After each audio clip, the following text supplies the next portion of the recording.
और इस वीडियो में छोटी से छोटी और बड़ी से बड़ी बातों को मैं डिस्कस करूंगा। पहले वीडियो में क्या करें क्या ना करें मैंने डिस्कस किया था। इस वीडियो में छोटी से छोटी बड़ी से बड़ी बातें। छोटी से छोटी बातें ये होती हैं कि आप पेन, पेपर, आपका एडमिट कार्ड, ये सारी चीजें, आपकी फोटो, ये छोटी छोटी चीजें जो होती हैं ये पैनिक में डाल देती हैं। ये बहुत छोटी चीज है लेकिन ये पैनिक में डाल देती है। आपका ड्रेस कोड, आप जो कुछ ले गए हो वहां रहने रखने का जगह मिले कि ना मिले, ये छोटी से छोटी बात होती है। तो इस वीडियो में मैं कुछ और ऐसी छोटी से छोटी और बड़ी से बड़ी बात बताऊंगा। बहुत छोटा वीडियो होने वाला है ये। इससे पहले मैंने जो बात किया था वीडियो में वो था क्या करें क्या ना करें। It was very useful video and this is छोटी से छोटी बड़ी से बड़ी बातें। छोटी से छोटी बातें अभी जो मैंने बात किया आर्टिकल्स का, अब आज बात करते हैं आपके अपने टैलेंट, माइंड, प्रेजेंस, बॉडी, इन सब के बारे में। छोटी से छोटी बातों का मतलब होता है कि हमें पहली बात ये से याद रखना है कि ये कोई और एग्जाम नहीं है, बिल्कुल भी और एग्जाम नहीं है। ये आपका एक और मॉक टेस्ट है। बस इसे मैं सबसे छोटी बात बोलूं, इसे मैं सबसे बड़ी बात बोलूं, आपको मानना चाहिए ये आपका एक और मॉक टेस्ट है, नथिंग एल्स, और कुछ नहीं।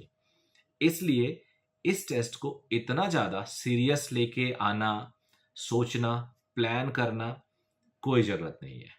जितनी आपने प्रिपरेशन की है उसके हिसाब से ही पेपर जाएगा। थोड़ा बहुत लक फैक्टर होता है और याद रखना लक हमेशा उन्हीं का काम करता है। लक हमेशा उन लोगों के फेवर में आता है, उन लोगों को सपोर्ट करता है जो मेहनती होते हैं, जिन्होंने मेहनत कर रखी होती है। तो याद रखिएगा सबका लक भी नहीं काम करता। तो छोटी बात यह है कि आप अपने जो रिलेटेड टू एग्जाम है वो पहले से एक दिन पहले रेडी करके रख दीजिएगा। पेन वही यूज करिए, पेंसिल वही यूज करिए जो आप पहले से यूज करते आए हैं। पेन का शेप अगर आप ये पेंटोनिक पेन यूज कर रहे हैं, मतलब ऑफकोर्स ब्लू ब्लैक कलर, तो वही यूज करिए। कोई और पेन यूज कर रहे हैं तो वो यूज करिए। पेन बदलने से फर्क पड़ता है, बहुत छोटी चीज है लेकिन फर्क पड़ता है। उसी एग्जामिनेशन टाइम में 2 से 5 एक दिन पहले, 2 दिन पहले घर पे टेबल पे जरूर बैठिए, क्योंकि उस टाइम अक्सर बच्चे को नींद आती है। तो ये हो गई छोटी से छोटी बात। अब आ जाते हैं बड़ी से बड़ी बात।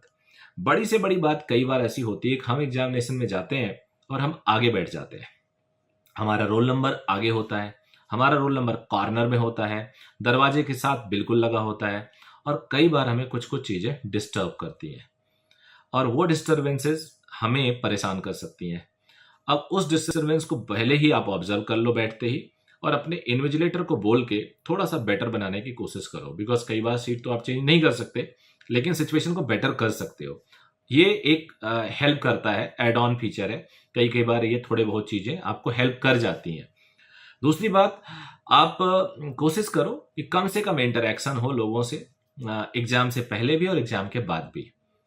ये जो इंटरेक्शन है कई बार हमें नेगेटिव कर देता है। पिछले वीडियो मैंने आपको बताया कि पेपर में आप गलतियां अगर कर रहे हो, ये डजन मैटर कि ये आपसे गलतियां हो रही हैं, आप इससे लेके पैनिक ना हो सकता है पेपर ही टफ हो सकता है इस बार का कट ऑफ एकदम अलग हो सकता है इस बार का कट ऑफ 550 पे ऑल इंडिया सीट मिल जाए, हो सकता है इस बार 650 पे भी ना ऑल इंडिया सीट मिले।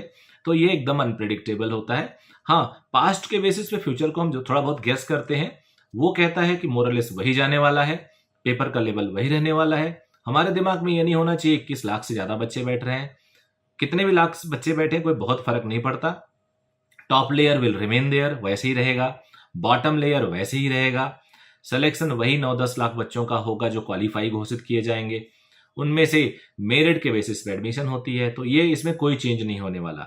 यानी आप ओवरऑल इस एग्जाम को कोई अलग एग्जाम की तरह मत ट्रीट करिए, किसी से ज्यादा बातें मत करिए, क्योंकि आपको कई ऐसे लोग मिलेंगे जो आपको डिमोरलाइज कर सकते हैं, टेंशन दे सकते हैं।